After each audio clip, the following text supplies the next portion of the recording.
सभी को नमस्कार। एक बार फिर स्वागत है आपका नेशनल प्रोग्राम्स की सीरीज में।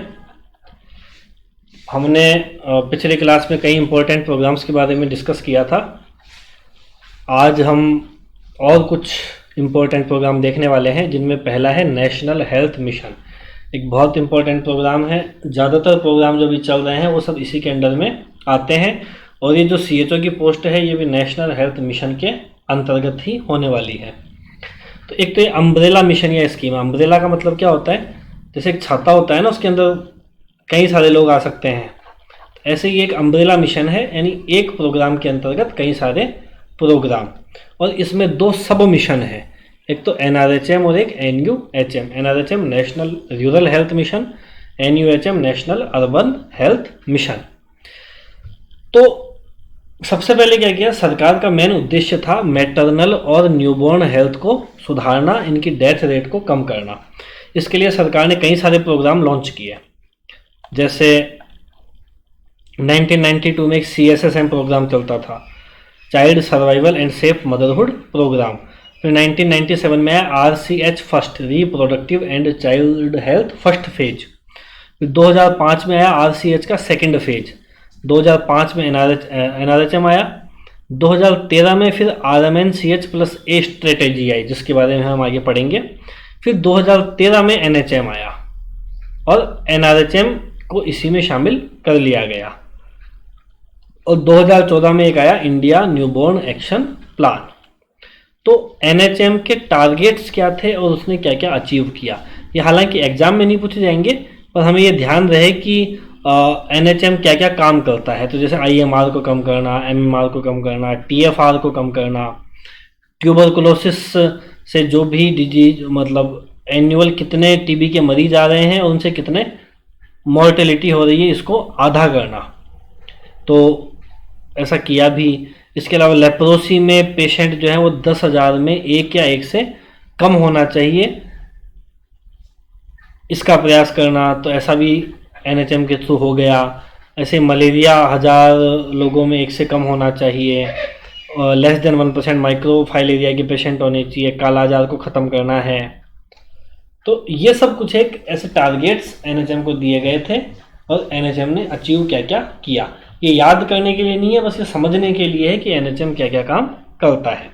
अब NHM के अंतर्गत आता है नेशनल अर्बन हेल्थ मिशन। तो जैसा नाम से पता चल रहा है कि मेनली इसका काम किससे रिलेटेड है, अर्बन से रिलेटेड है। तो अर्बन पॉपुलेशन पे ध्यान देता है, खास करके स्लम ड्वेलर्स, जो झुग्गी झोपड़ी वाले होते हैं वो, और दूसरे vulnerable sections like SC ST, महिलाएं, बच्चे। शहरी क्षेत्रों में इन पे ध्यान देने का काम नेशनल अर्बन हेल्थ मिशन का है। तो एक तो इसमें अर्बन लेवल पे जो PHC या सब सेंटर का क्राइटेरिया होता है वो थोड़ा सा इससे अलग होता है जो अपने ग्रामीण क्षेत्र में होता है। तो हमें ये भी ध्यान रखना होगा कि एक तो हर 2.5 लाख की पॉपुलेशन पे क्या होती है, एक अर्बन CHC, और मेट्रो सिटी के लिए ये पॉपुलेशन कितनी होनी चाहिए, 5 लाख, जिसमें कितने बेड होते हैं, 30 से 50। और यदि मेट्रो सिटी है जिसकी पॉपुलेशन 5 लाख से ज़्यादा है तो फिर 100 बेड होंगे। अर्बन PHC होती है 50,000 की पॉपुलेशन पे, यहाँ पे सब सेंटर नहीं होते हैं। ANM एक होती है जो 10,000 की पॉपुलेशन पे होती है, मतलब हर 10,000 की पॉपुलेशन पे एक। तो जनरली एक अर्बन PHC में लगभग 5 ANM हो जाएगी। ऐसे ही 200 से 500 घरों पे, यानी 1000 से 2500 की पॉपुलेशन पे कम्युनिटी हेल्थ वॉलेंटियर होते हैं, जो आंगनवाड़ी वर्कर भी हो सकते हैं या लिंक वर्कर भी हो सकते हैं। AW का मतलब क्या होता है, लिंक वर्कर। ऐसे ही 50 से 100 हाउस होल्ड्स घरों पे, या 250 से 500 पॉपुलेशन पे महिला आरोग्य समिति। तो ये हमें क्राइटेरिया थोड़ा सा ध्यान रखना है जो अर्बन क्षेत्रों में होता है। फिर आता है NRHM, जो 2005 में आया, और इसके तहत काफ़ी सारे प्रोग्राम्स चालू किए गए। सबसे पहला तो इसमें आशा का कैडर क्रिएट किया गया। तो ये बहुत इंपॉर्टेंट होता है, पूछा जा सकता है भाई आशा कौन से प्रोग्राम के अंतर्गत आई, तो NRHM के अंतर्गत आई। इसकी फुल फॉर्म होती है एक्रेडिटेड सोशल हेल्थ एक्टिविस्ट। आशा को चुनने का क्राइटेरिया क्या, पहला तो ये उसी गांव की रहने वाली होनी चाहिए, दूसरा एक महिला होनी चाहिए, शादीशुदा भी चलेगी, विधवा भी चलेगी और तलाकशुदा भी चलेगी। गैर शादीशुदा नहीं होनी चाहिए, 25 से 45 साल की एज ग्रुप में होनी चाहिए, जो लगभग 8वीं कक्षा तक पढ़ी हुई हो और कम्युनिकेशन स्किल्स हो, लीडरशिप क्वालिटीज हो। और यदि वो डिसएडवांटेज्ड पॉपुलेशन से हो, मतलब SC ST ऐसे समुदाय से हो तो ज़्यादा अच्छा है, ताकि ये उनके समस्याओं को अच्छे से समझ सके और अपनी बात भी उन्हें अच्छे से समझा सके। जनरल नॉर्म क्या कहते हैं कि एक आशा होती है 1000 की पॉपुलेशन पे गाँवों में, ट्राइबल, हिली और डेजर्ट एरिया में ये होती है लगभग 700 की पॉपुलेशन पे, है ना। ऐसी आंगनवाड़ी वर्कर जो होती है, हालांकि ये ध्यान रखना है, देखिए आंगनवाड़ी जो वर्कर है वो हमारे स्वास्थ्य विभाग के अंतर्गत नहीं आती है, इनको नेशनल हेल्थ मिशंस के अंतर्गत नहीं लाया गया है, ये आती हैं महिला बाल विकास मंत्रालय के ICDS के अधीन, ठीक है। और 1000 की पॉपुलेशन पे नॉर्मल एरिया में एक आंगनवाड़ी वर्कर होती है, 700 की पॉपुलेशन पे ट्राइबल एरिया में। ये तो पहली बात हुई जो NRHM के अंतर्गत आई थी।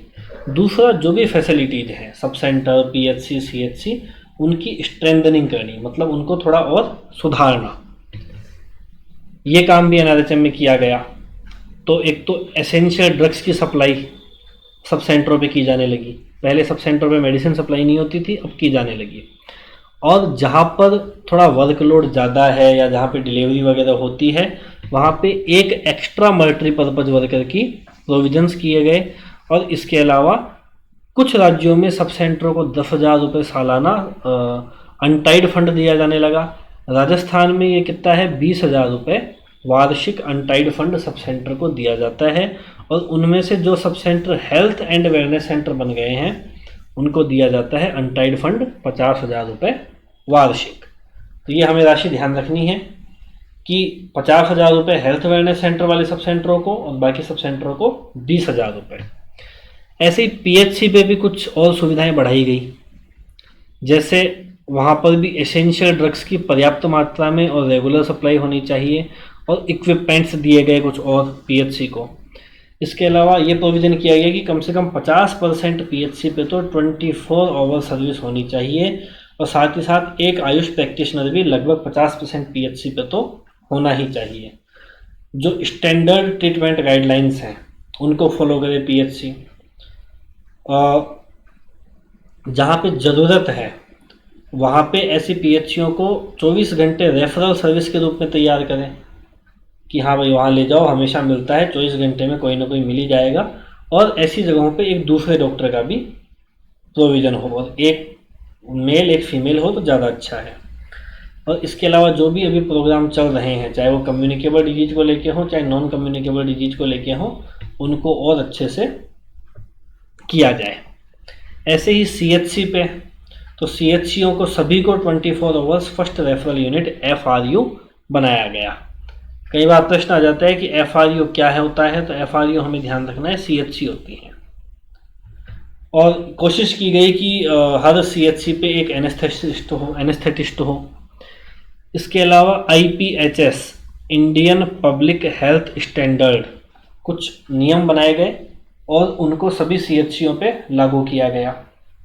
हॉस्पिटल मैनेजमेंट के लिए एक रोगी कल्याण समिति बनाई गई, और बाकी जो भी सर्विसेज होती हैं या जो भी पैसा वगैरह लिया जाता है CHC वगैरह पे, उनके लिए कुछ नॉर्म्स वगैरह बनाए गए।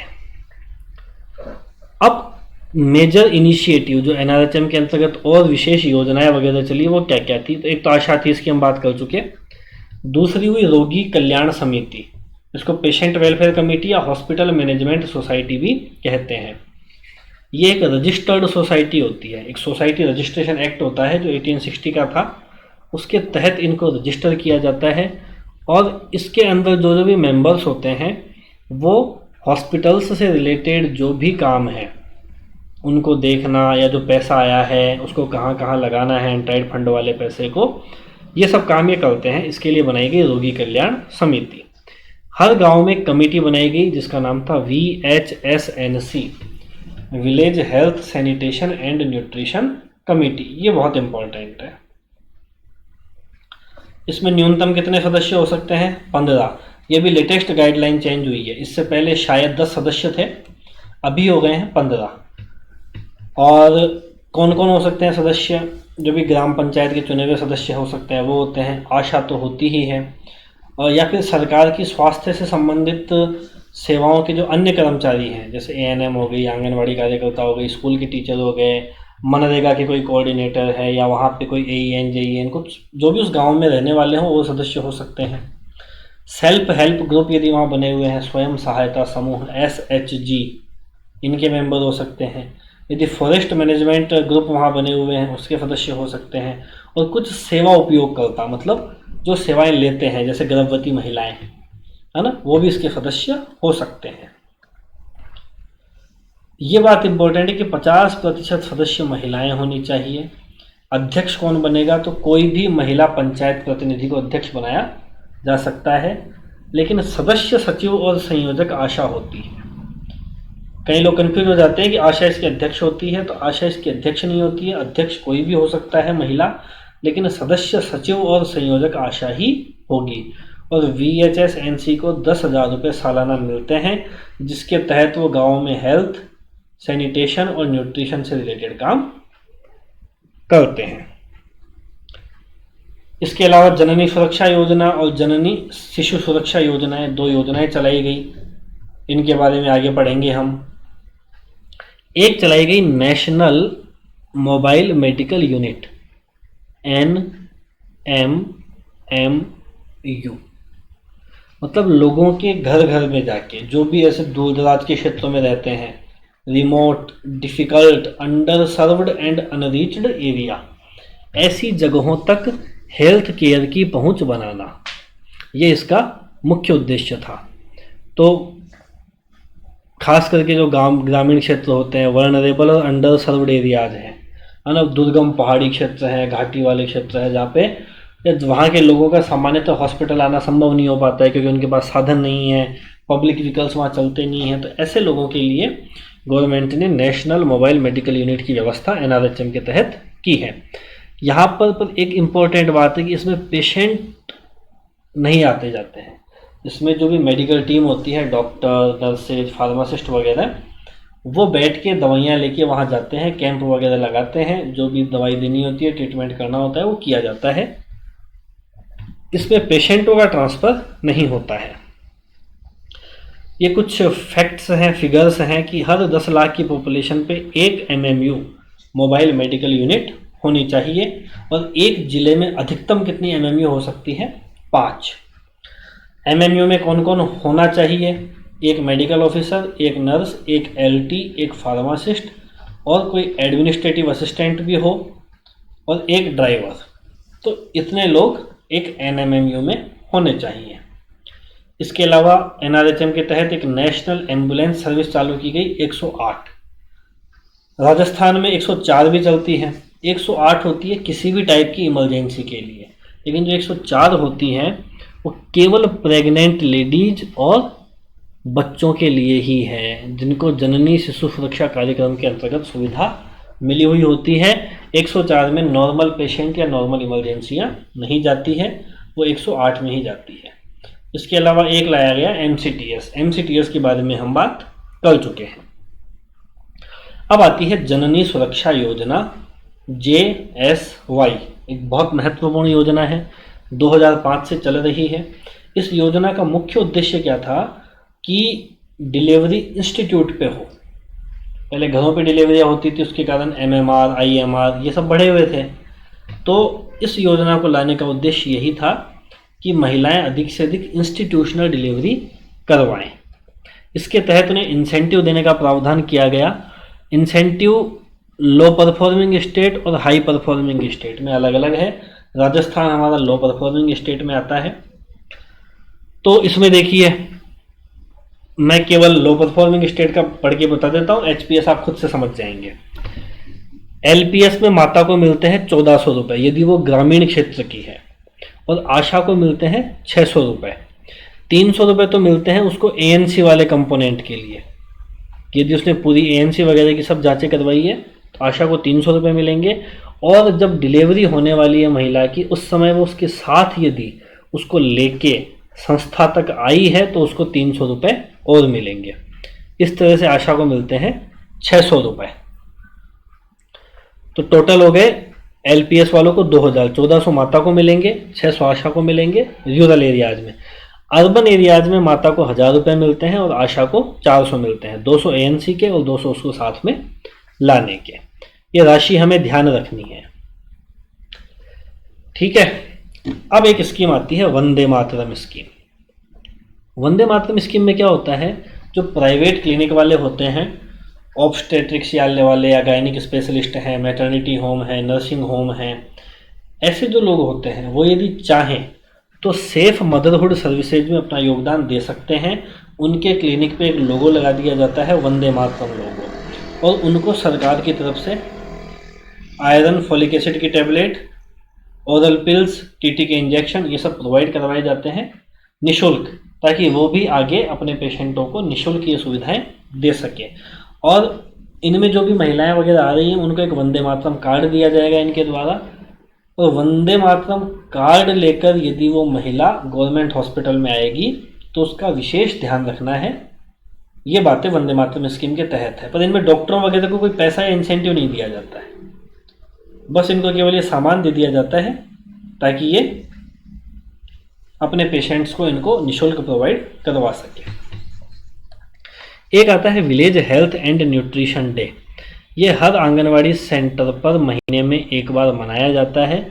क्यों मनाया जाता है? ताकि ANC वगैरह की सुविधाएं दी जा सके। भाई जनरली PHC लेवल पे ANCO का पहुंचना मुश्किल हो पाता है, तो इसके लिए हर आंगनवाड़ी सेंटर पे एक दिन विलेज हेल्थ और न्यूट्रिशन डे मनाया जाता है, जिसमें ANC की सर्विसेज या पोस्टपार्टम केयर दी जाती है। प्रेग्नेंट महिलाओं को उनको इंस्टीट्यूशनल डिलीवरी के लिए प्रमोट किया जाता है, health education, immunisation, family planning और न्यूट्रिशनल सर्विसेज।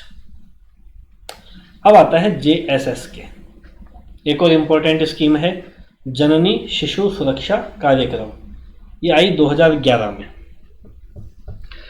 ये योजना इसलिए लाई गई थी ताकि जो भी महिलाएं इंस्टीट्यूशन में डिलीवरी करा रही हैं उनको सब दवाइयाँ, जांचें, डिलीवरी, खाना ये सब निःशुल्क दिया जाए। इसके लिए स्कीम आई JSSK। तो सभी गर्भवती महिलाओं को जो सरकारी अस्पताल के अंदर डिलीवरी करवाती है उनको बिल्कुल निःशुल्क डिलीवरी उनकी की जाती है, जब सिजेरियन सेक्शन भी फ्री में किया जाता है। इसके अलावा निःशुल्क दवाइयाँ दी जाती है, उनको शुरू में कपड़े वगैरह भी निःशुल्क दिए जाते हैं, 3 दिन तक का खाना उनको निःशुल्क दिया जाता है, और यदि सिजेरियन सेक्शन हुआ है तो 7 दिन का खाना निःशुल्क दिया जाता है, जांचें सब फ्री होती है, और यदि ब्लड की आवश्यकता पड़ जाए तो ब्लड भी निःशुल्क इनको दिया जाता है। इसके अलावा तीसरा कंपोनेंट है फ्री ट्रांसपोर्ट।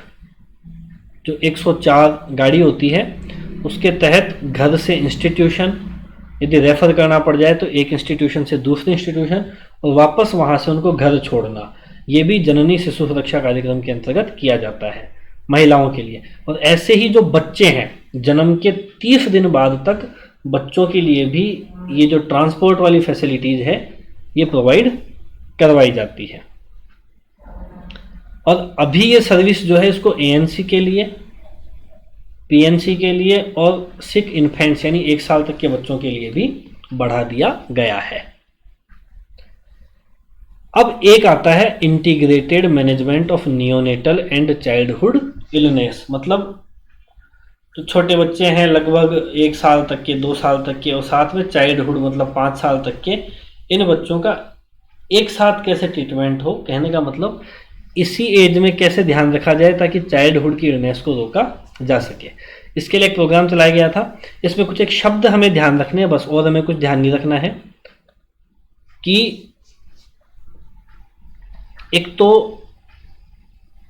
हर जगह पे न्यूबॉर्न केयर कॉर्नर बनेगा, चाहे वो PHC हो, चाहे सब सेंटर हो, चाहे CHC हो, चाहे डिस्ट्रिक्ट हॉस्पिटल हो, हर जगह पे newborn care corner labour room में बनाना ही बनाना है। यदि सिक न्यूबॉर्न हो यानी न्यूबॉर्न बीमार हो जाए PHC या सब सेंटर लेवल पे तो उसको रेफर करना है। यदि CHC लेवल पे सिक न्यूबॉर्न है तो उसको NBSU न्यूबॉर्न स्टेबलाइजेशन यूनिट में ट्रांसफ़र किया जाता है, जो CHC लेवल पे ही बनाई जाती है। और यदि डिस्ट्रिक्ट हॉस्पिटल में, जिसको MCH लेवल 3 कहा गया है, CHC को MCH लेवल सेकंड कहा गया है और PHC को MCH लेवल फर्स्ट कहा गया है। सब सेंटर को भी MCH लेवल फर्स्ट कहा गया है। तो MCH लेवल थर्ड में सिक बॉर्न के लिए जो यूनिट होती है उसको बोलते हैं special newborn care unit, SNCU। तो हमें ये ध्यान रखना है, CHC पे होती है न्यूबॉर्न स्टेबलाइजेशन यूनिट और डिस्ट्रिक्ट लेवल पे होती है special newborn care unit, SNCU। अगला प्रोग्राम आता है HBNC यानी होम बेस्ड न्यूबॉर्न केयर। मतलब घर पे जाके जो भी बच्चा ताज़ा ताज़ा जन्मा है उसकी देखभाल कौन कर सकता है? ANM भी कर सकती है, आशा भी कर सकती है, मेडिकल ऑफिसर भी कर सकता है, लेकिन मेनली आशा जो है वो इस काम को करती है। मुख्य उद्देश्य क्या है? वही नियोनेटल मोर्टेलिटी मॉर्बिडिटी को कम करना। इसमें आशा क्या करेगी? 42 दिन तक, जब तक वो बच्चा 42 दिन तक का नहीं हो जाता है तब तक उसके घर पे जाके विजिट करेगी। और शेड्यूल कैसा रहेगा? यदि इंस्टीट्यूशनल डिलीवरी हुई है तब तो 6 विजिट करनी है। क्यों?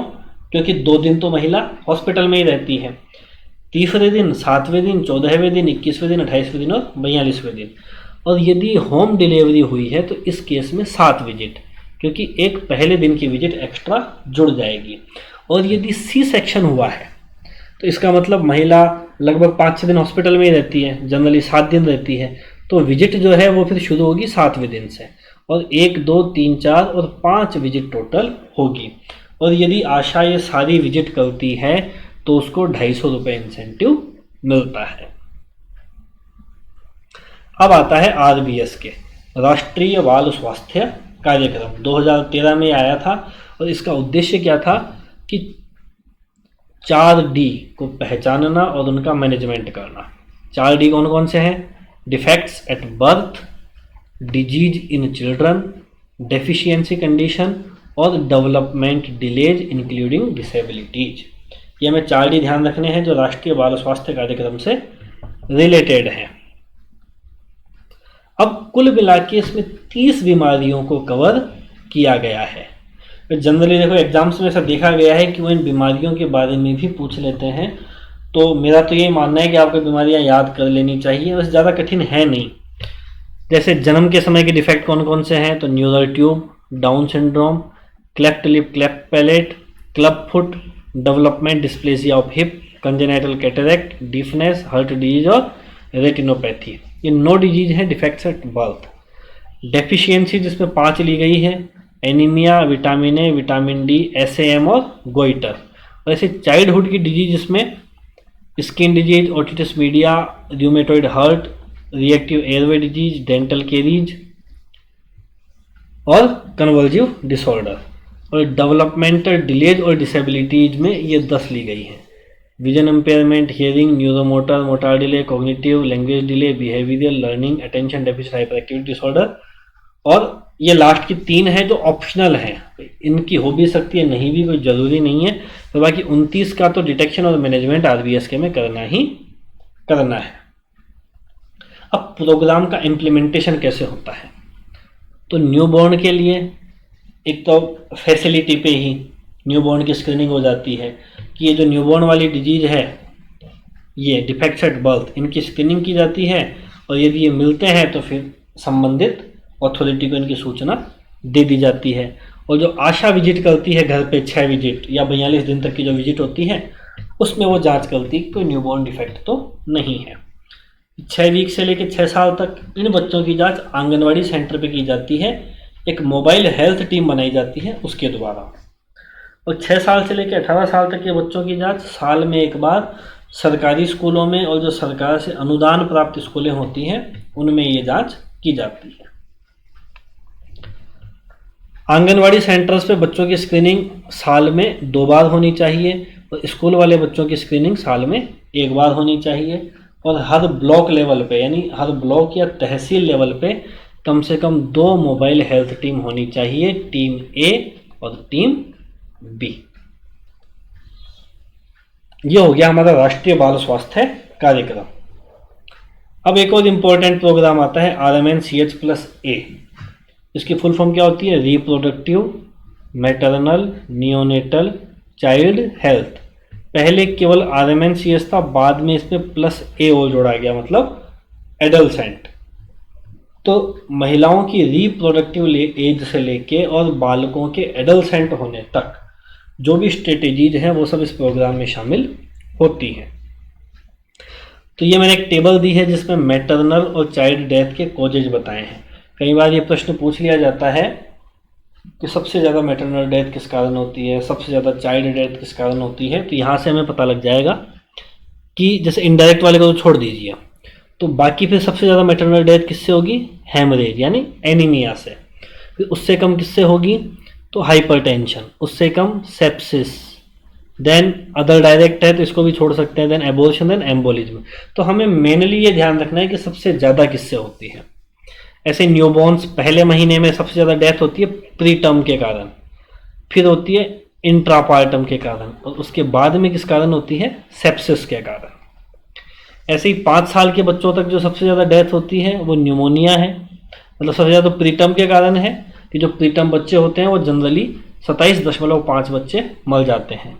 उसके बाद में न्यूमोनिया है, और उसके बाद में है इंट्रापार्टम में भी डेथ हो जाती है। तो बस ये तीन सबके ज़्यादा हाईएस्ट ध्यान रख लेंगे तो ठीक रहेगा। अब आती है एक मैट्रिक्स जो है 5x5 मैट्रिक्स। ये रिलेटेड है RMN-CH से। तो अभी जब हम नेक्स्ट पेज में आएंगे तो हम इस 5x5 मैट्रिक्स को देखेंगे। अब हर स्टेज पे किस किस तरह से इस प्रोग्राम में कौन कौन से इंटरवेंशन डाले गए हैं। तो सबसे पहले एडolescent लेवल पे इस प्रोग्राम के तहत क्या क्या ध्यान दिया जाता है। तो एक तो ध्यान दिया जाता है एडolescent के न्यूट्रिशन पे और उनके फोलिक एसिड सप्लीमेंटेशन पे।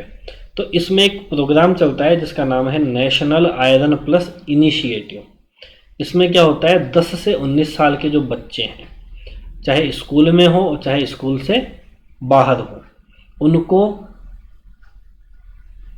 जो स्कूल में है उनको तो दिया जाता है weekly iron and folic acid supplementation विप्स, और जो स्कूल से बाहर हैं उनको आंगनवाड़ी के थ्रू आयरन और फोलिक एसिड की टैबलेट दी जाती है। ये जो विप्स प्रोग्राम है इसमें क्या होता है, ये खास करके एनीमिया को ध्यान में रख के बनाया गया है, लड़कों में लड़कियों में दोनों में ही, गाँव के एरिया में भी और शहरी क्षेत्रों में भी।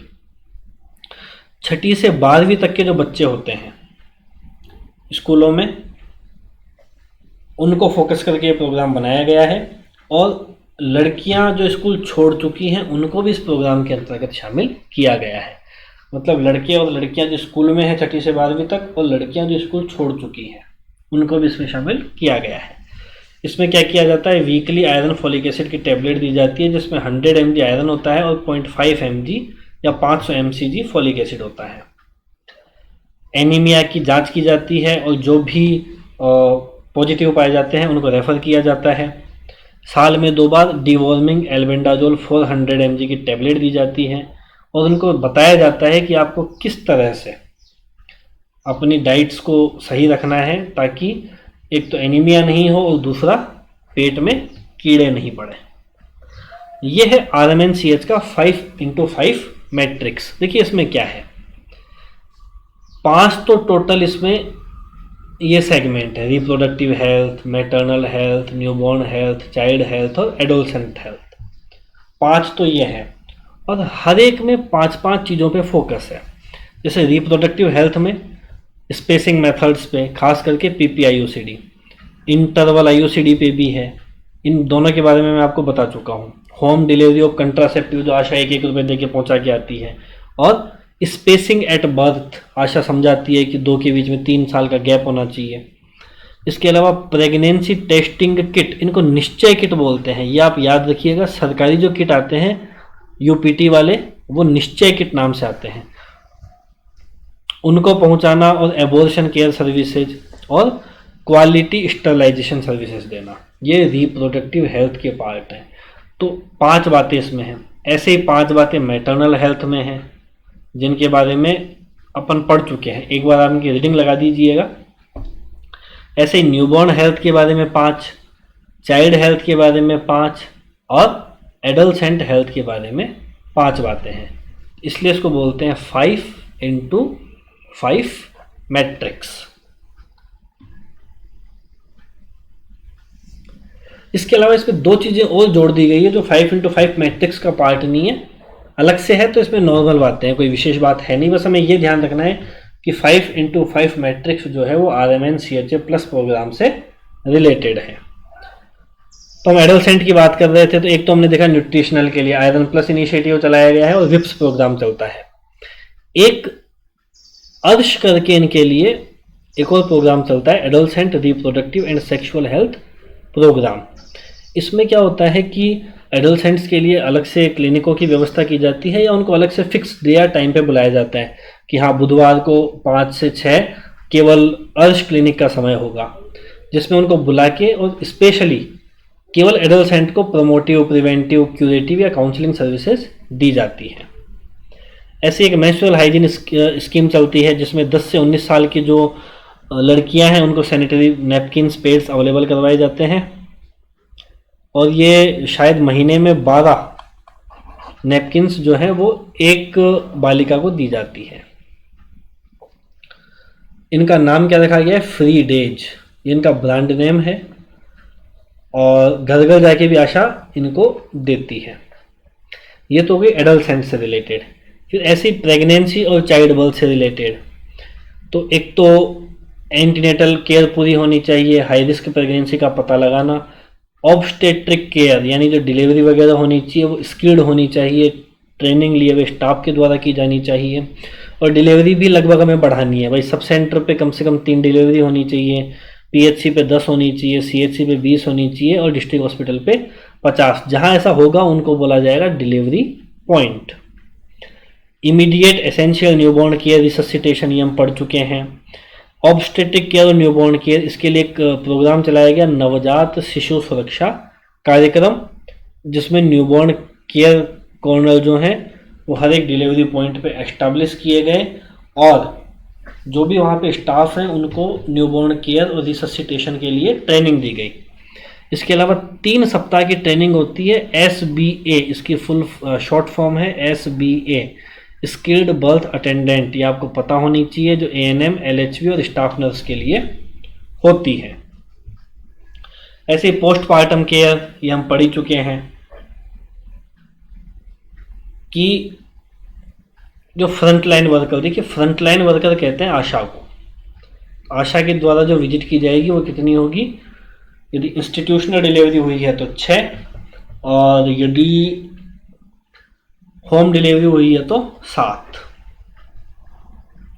ऐसे पोस्टमार्टम IUCD स्टरलाइजेशन ये हम पढ़ ही चुके हैं। एक एक्ट है PCPNDT एक्ट, उसका इम्प्लीमेंटेशन भी RMN-CHA प्रोग्राम के अंतर्गत ही है। इसकी फुल फॉर्म है pre conception prenatal diagnostic technique. हमें ये ध्यान रखना है, ये 1994 का एक्ट है और ये मुख्य रूप से कन्या भ्रूण हत्या को रोकने के लिए लाया गया। इसमें क्या होता है कि प्रीनेटल सेक्स डिटर्मिनेशन यानी सोनोग्राफी के द्वारा आप बच्चे का लिंग पता नहीं कर सकते, इसके लिए ये एक्ट बनाया गया है। तो ये हो गई प्रेगनेंसी और चाइल्ड बर्थ से रिलेटेड इंटरवेंशन। फिर आते हैं न्यूबॉर्न और चाइल्ड केयर, तो इसमें इमीडिएट और रूटीन न्यूबॉर्न केयर करना, सिक न्यूबॉर्न की केयर करना और child nutrition, immunization, common neonatal childhood illness, इन सब के बारे में हम पढ़ चुके हैं। फिर रिप्रोडक्टिव ईयर्स में contraceptives, IUCD, sterilization services, MTP और STI RTI का प्रिवेंशन।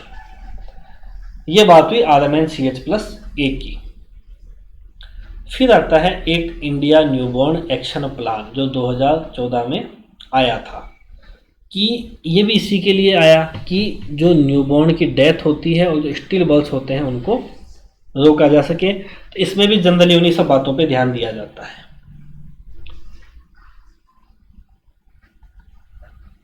अब आती है कुछ भारत सरकार की दूसरी कुछ योजनाएं या दूसरे कुछ संस्थान। तो सबसे पहले तो एक अभी हाल ही की खबर है कि जो मेडिकल काउंसिल ऑफ इंडिया है, जो जनरली जितने भी नए मेडिकल कॉलेज वगैरह खुलते हैं इनको मान्यता वगैरह देना MCI का ही काम होता है, पर इसमें करप्शन के और मिसमैनेजमेंट के चार्ज लग रहे थे।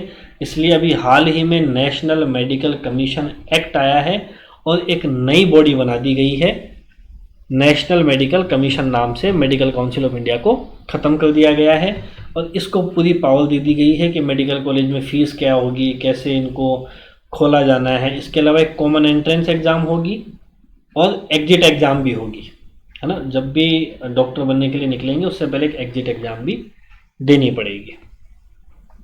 इसके अलावा एक एजेंसी है WHO, जो वर्ल्ड लेवल पे सारा काम संभालती है।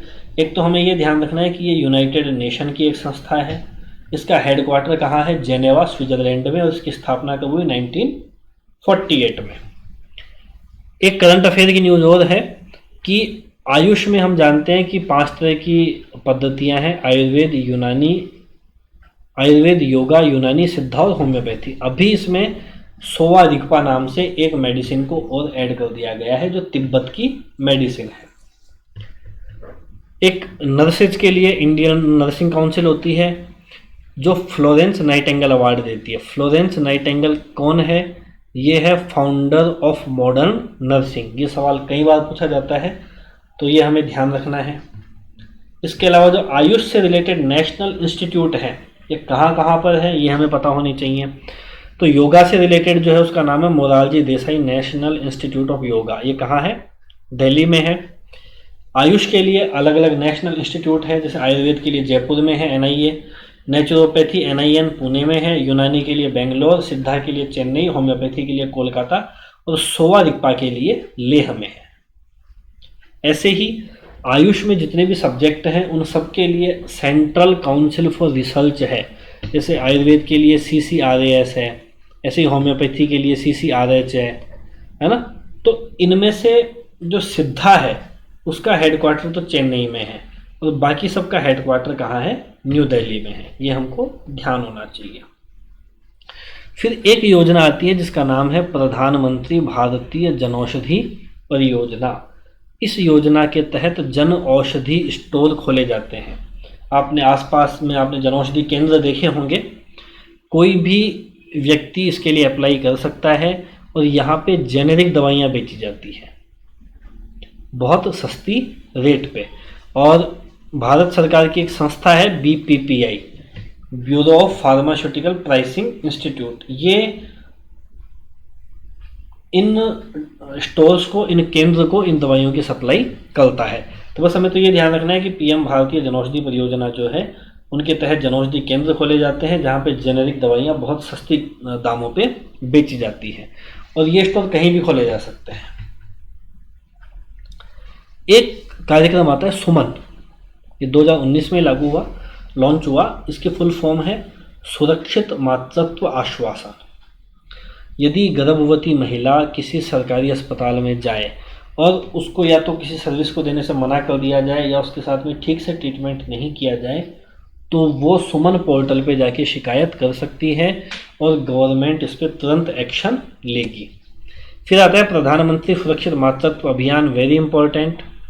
इसके तहत हर महीने की 9 तारीख को सभी गर्भवती महिलाओं को free medical checkup, iron folic acid की टैबलेट, कैल्शियम की टैबलेट, ये सब दी जाती है और ये स्कीम ANC पीरियड के लिए है।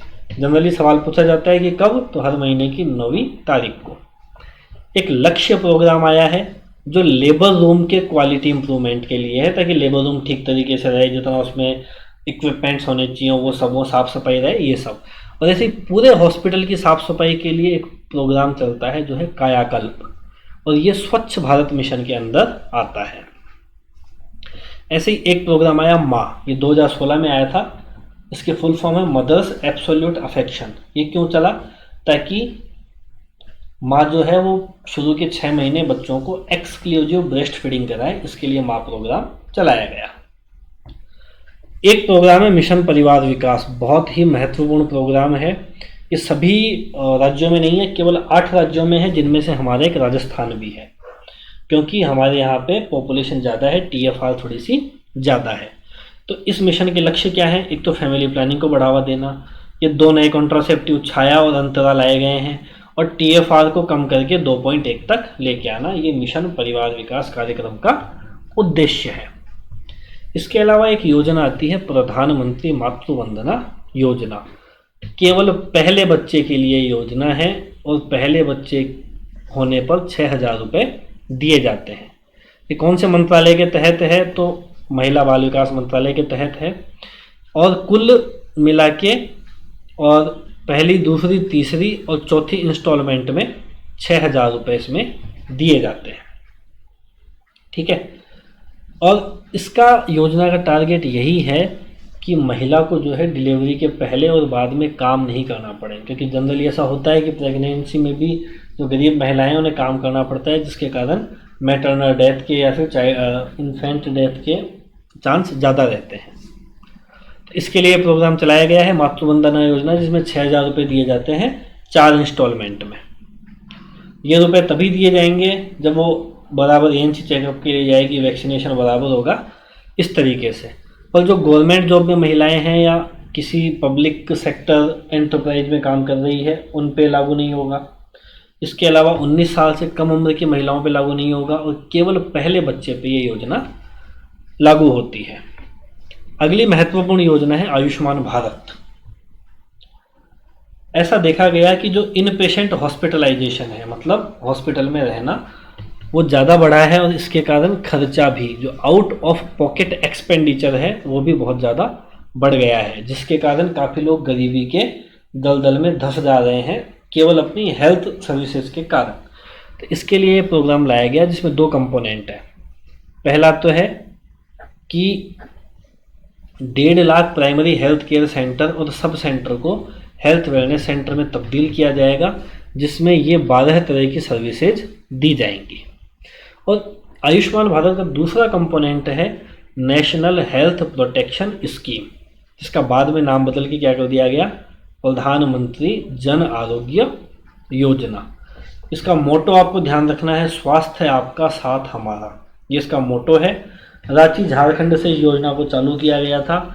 इस योजना में क्या होता है, हर साल एक फैमिली को 5 लाख रुपए का, मतलब 5 लाख रुपए एक फैमिली को साल भर में इंश्योरेंस मिलता है, जिसमें हॉस्पिटलाइजेशन का खर्चा उनका उठाया जाता है, और पहले से भी कोई बीमारियां चली आ रही हो वो सब भी इसके अंदर कवर हो जाती है। मतलब जैसे ही आप हॉस्पिटल गए तो एक फैमिली में चाहे कितने भी सदस्य हों, एक फैमिली को 5 लाख रुपए का इंश्योरेंस एक साल का मिलेगा। फैमिलियाँ कैसे छांटी जाती है, तो एक जनगणना होती है, सोशियो इकोनॉमिक कास्ट सेंसस, उसके डेटा के आधार पर देखा जाता है। और ये देखा गया है कि लगभग 50 करोड़ लोग, यानी 10 करोड़ परिवार, जिनमें 8 करोड़ ग्रामीण परिवार हैं और 2 करोड़ शहरी परिवार हैं, उन्हें इसका फ़ायदा होने वाला है। और फैमिली की साइज कितनी है उससे फ़र्क नहीं पड़ता है। एक परिवार में 10 लोग होंगे तो भी 5 लाख रुपए मिलेंगे, एक परिवार में 50 लोग होंगे तो भी 5 लाख रुपए मिलेंगे। ट्रीटमेंट कहाँ मिलेगा, तो सभी सरकारी अस्पतालों में तो मिलना ही है, इसके अलावा कुछ प्राइवेट हॉस्पिटल्स में भी मिलेगा। इन हॉस्पिटल्स में प्रधानमंत्री आरोग्य मित्रों को लगाया जाएगा। इनको ट्रेनिंग कौन देगा, एक संस्था है नेशनल स्किल डेवलपमेंट कॉरपोरेशन, जो मिनिस्ट्री ऑफ स्किल डेवलपमेंट के अंतर्गत आती है, वो इनको ट्रेनिंग देगी। तो ये हमारी भारत सरकार की योजनाएं और भारत सरकार के जितने भी नेशनल हेल्थ प्रोग्राम हैं इम्पोर्टेंट वो हमने ख़त्म किए हैं। कई छोटे मोटे प्रोग्राम भी हैं लेकिन उनसे सवाल नहीं आते हैं, तो इसलिए हमने उनको नहीं पढ़ा है। जो भी महत्वपूर्ण जितने भी प्रोग्राम हैं वो सब हमने यहाँ पे ख़त्म किए हैं। अब हम अगले लेक्चर में जो राजस्थान सरकार से रिलेटेड प्रोग्राम हैं उनके बारे में पढ़ेंगे। तब तक के लिए चलिए, धन्यवाद।